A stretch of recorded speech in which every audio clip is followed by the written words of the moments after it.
Like, I didn't even have to sing. It was the easiest work I've ever done because, like, they would literally sing the song to me. I was ad-libbing them. Like, it was theirs. They were performing. I was backing them up.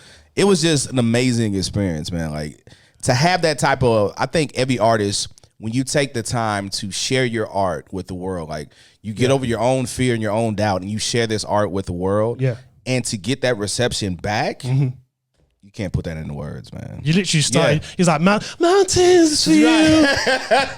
And they just ran with it, bro. For you. I was like, I didn't know how to respond because it had never happened to me before. That had literally never happened. Like, you may have one or two in the crowd that are sing along with you, but the entire crowd singing back, bro. Because I was going to ask another question, but as I said, I'm an open book to ask. Do you feel like you've met the guy that you're meant to be with? Shall I skip that? Let's move on. So, okay. You know what? I think I'd already know him. Really? I have a feeling that it's someone I have already. You see when this goes out, You see when this goes out. That's fine. Man, I could be like, it's not me. I don't know. Certain man could be like. As I said, I feel like. You don't know? I don't know. Okay. But I feel like I already know the person, not who it is, but I feel like I already have rapport with him. So we'll see what God is saying, fam. Well, now my husband could be from Australia or Finland. Hey, we don't know. Finland, you know? Finland, you know. What would you say is the most important improvement that needs to be made generally? I think for the consumer, so the market we're trying to kind of thrive in, we just need the support. Like, there's no formula, there's no trick. We need your support, simply put. And for the artist who's releasing the material, we need to have excellence. We have to uphold a standard, not just in the music, the mix, the mastering, but even the branding, like the image. You know, like, it's cool, but is it memorable? Will we remember, like, when you're gone, will we be like, she was da-da-da, he was da-da-da? And only in 2015, I started singing. So that is the crazy thing. Start singing in 2015? Because my manager asked me to. And that's the only reason I started singing. Otherwise, I probably would still be making, because he just came up to me one day, he was like, dude, I think you've got a unique voice. I was like, yeah, but it's whatever, innit? Because as a producer, I work with singers. Yeah. I know what a singer sounds like. And you didn't think you sounded... Because I don't have that... Typical. That's the word. I don't have that, so I was like, okay, I'm more than happy to just be a producer. But he was like, no, you should definitely sing that song. And if not for him, I wouldn't be singing right now. No lie. That's crazy. Bro, it's mad. It's mad. So I've only technically been singing for about 5 years, which is why if you hear the earlier called out tracks, the vocals, they're not like it is now because I was just starting. Imagine releasing your first song just a year after you've started singing. The vocals weren't warm. The vocals weren't warm. Bro. That's all it was. You didn't warm them up? Nah. Now we're in 2020. It's a different ballgame. This is what I know. Like, I know my life and the things I've been through and the things I'm going through and the way that I'm feeling and all that kind of stuff. And I wanted to kind of like have conversations about emotional vulnerability within men and how men don't address these things within themselves, or they handle things like this in the wrong way. So I was like, yeah, let's just have this conversation. I want to have the conversation. I want to have the dialogue. I want to unpack things because I'm not the first to experience the things, and I'm not even just talking about that particular situation. I'm talking about like life in general. I'm not the first to kind of experience the things I'm going through, and I won't be the last. And this is one thing that musicians and artists in general are so privileged to, and I don't think they fully understand. 100 years from now, my voice is still going to be here. Do you know what I'm trying to say?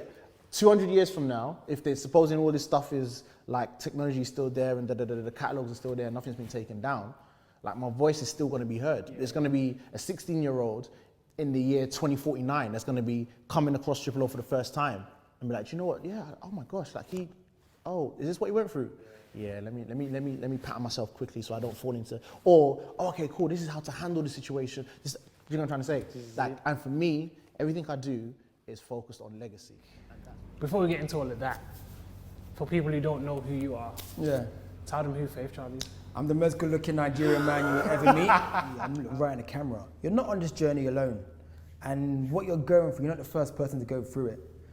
Allow yourself to be like Christ. Don't be like Christians. Because Christians are flawed. You're trying to find perfection in a flawed thing is never going to work. Try and model Christ. Your pastor is not the standard, because your pastor is a flawed man or woman. Jesus Christ is the standard. So try and be like Christ. Don't be like Christians. Go away imperfect. Be like Christ. That's the best thing. Don't struggle in silence. I'm not saying air your laundry out there, because some people try to destroy you with it. But try and find a group of people who are honest and open, and you realize, rah, you struggle with masturbation too. You struggle with lust too. You struggle with this too. Oh, rah. How are you overcoming it? Or how are you? And I believe there's strength in numbers. There's fellowship. Iron sharpens iron, you know?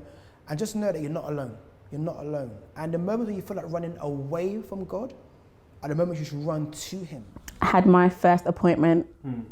I remember being on the stage, and what they do in Bethel, they call up all the appointees. You go up and you go up with your partner. Or yourself. I went up with the Lord, okay? So I was on the stage, and I remember this lady said to me, oh, maybe next time you'll be up here with your husband. Relax, Pastor, whoever you are. Like that was literally 10 seconds after moving into my next chapter. Someone said that, and I'm not gonna lie, so we had to leave the stage to get prayed for, and I remember my dad was there, and my mum was working. I think she had my niece. I grabbed onto my dad, because in that moment I felt so insecure. Really? I was like, Dad, I held onto him the whole way. Come on, Dad. Because I just felt like, wow, is that how people view me? Like, I can't do what I'm called to do because I don't have a husband. That's crazy. And that was something I had to get over. And it took a while, because it just resonated. And I think because I'm getting older, there is that expectation that, maybe you should, getting on in age, maybe you should be with someone. But it doesn't take away from my value. And I think if I'd have clocked that earlier, I wouldn't have let certain things rest in me. You're trying to appeal to young people in the Christian community who parents take them to secular concerts. And then when it comes to gospel concerts, the parents are like, oh, if you can't catch the bus, I'm not taking you. Yeah? You know what I'm saying? When you're dealing with a culture that does not even promote gospel music in church, kids don't even know the name of songs. And when you're looking at that, you're like,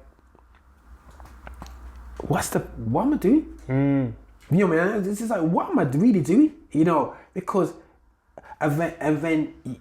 so I had to make a decision. Do I go super hard and just get to just put the thing open, and go for it? Or do I just chill, find a little corner, do a little youth work in a corner, enjoy my little thing and just chill, no drama over my head? Definitely, and I know, because I think as people of colour, as black people, as a black woman, you find yourself policing yourself more than other people have to. I know if I have an argument, I'm going to be an aggressive black woman. Yeah. If I raise my voice in any way, I'm going to be aggressive, I'm going to be a bully, I'm going to be something else. When I know that I'm talking the same way as that person talks, and it's okay for them, but it's not okay for me. And I think when you are other, it can be tricky. And I think, probably the reason why I enjoy working in newsrooms more is because the question of diversity is on the table. I think the church has a long way to go in terms of this being an actual real living, breathing conversation, that racism doesn't just exist out there in other people. It's not just those people out there that have unconscious bias, it's here too. And until that conversation is on the table, the church will remain the way it is, which is rather segregated. It's just tough because life is coming at you, and it's coming at you fast all the time. It doesn't stop.